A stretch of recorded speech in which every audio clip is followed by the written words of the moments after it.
Wealthies, welcome back. If you're new here, this is All the Wealth, WealthMore's wealth building channel. I'm McCall Jean-Lise White, the founder and CEO, and we have been away for a minute. We took a break. Yes, it's the summer. We took some time off to hang out with our friends, family, to rest and recharge, but also to think back on our first 20 episodes. This is where we come to share the tips, insights on investing and growing your wealth.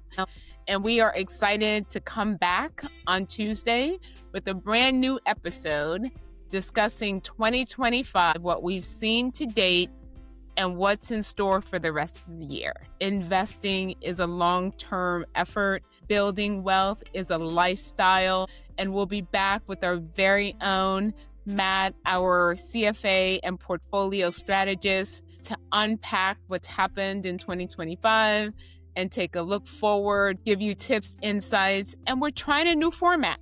We want to bring more of your questions, what's top of mind, and answer them right here on the pod. So stay tuned. We're back with a brand new episode of All the Wealth. Thank you guys. See you on Tuesday.